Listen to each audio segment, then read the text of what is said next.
Kayo ba? Dime! Yun. Channel ang isang proyekto sa Ilocos Sur na naiuugnay kay TAN.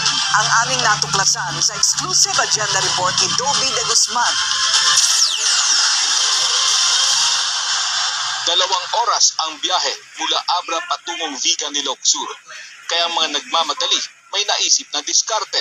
Pagdating sa bayan ng San Quintin, sasakay sa balsa kasama ang motorsiklo.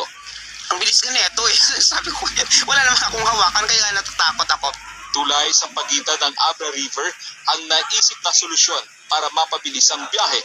Pagdudugtungin nito ang Barangay San Mariano sa bayan ng Bantay, Ilocos Sur at bayan ng San Quintin, Abra. Kaya mula sa Bangged na siyang kabisera ng Abra, magiging 1 oras na lang ang biyahe dahil hindi na kailangang dumaan pa sa Narvacan, Ilocos Sur. March 3, 2023, isinagawa ang groundbreaking ceremony. Pinangunahan nito ni Senator Amy Marcos at Ilocos Sur Governor Jerry Singson. Saksi rin si Engineer Ronel Tan na siyang direktor ng DPWH Region 1 noon, pero kamakailan lamang ay sinibak ni Secretary Vince Dizon. Ang tulay ay may habang 350.9 meters, 94.5 billion pesos ang pondong laan para rito. Sa pagsisiyasat ng Billionaire News Channel, ang Notice of Award na pinirmahan ni Engineer Tan na asawa ni Quezon Governor Helen Tan ay nai-award sa APB Construction na pag-aari ni Armando P. Baldonado Sr. noong February 10. Base naman sa Contract of Agreement na nilagdaan noong February 20, 2025, dapat ay matatapos na ito sa loob ng 212 days. Sa transparency portal ng DPWH, nakalagay na ang proyekto ay 50.6% complete na. Pero nang puntahan namin ang proyekto, tanging mga di tapos na poste ang makikita. Pinuntahan din namin ang tanggapan ng APB sa North Santo Tomas Road sa Baguio City para mahingan ng komento tungkol dito, pero ito ay sarado. Sinisikap pa ng PNC na makuha ang pahayag ng DPWH tungkol sa issue. Ang 5 pang proyekto na karugtong ng itatayong tulay ay nai-award din sa APB Construction. Nagkakahalaga ito ng higit 550 million pesos. Para sa agenda, Dobby de Guzman, Billionaire News Channel, Ilocos. Magandang araw po sa inyong lahat ug maupay nga adlaw ha iyong atanan. Kablasanon TV waray hindi. Ito may pangontra na po dyan si Amy Marcos. Fake news daw yan.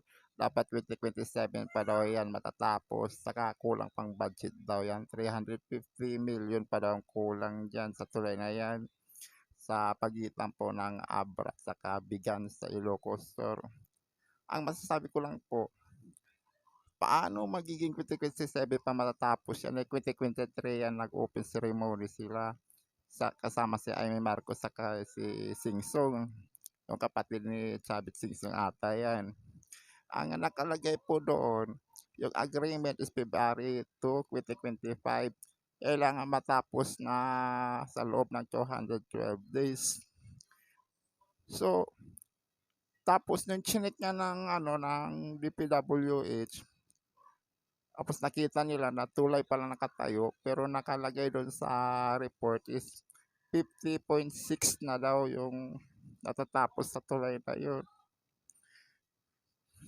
Paano ito nila masasabi na kailangan matapos ng 2027 andun yung mga document, andun yung mga nagsasabi nga talaga dyan, sundin yung batas kung kailan matatapos yung agreement. Hindi pwede po yung lalagpas ka sa pinagkasunduan sa paggawa ng tulay na yan. Kasi po, kung ano po yung nakalagay po na kailang matatapos, yung lang po dapat, hindi na po mag-excess po, hindi na po magsusubra na po. Kasi nakalaan na po ang budget na yan, nakabudget na po yan. Hindi na po yan pwede na sasabihin na di pa tapos sa tulay na yan kasi 2027 pa matatapos yan. Another 350 million na naman na budget na yan. Sa ganyang ginagawa nila yan, nililinis na lang agad yung kalat ni Amy Marcos. Baka iba pa ang maglinis sa kalat niya. So kung ako kay Madam Amy Marcos, wag siyang magdidileheryo kung mayroon naman siya mga ginagawang ng questionable.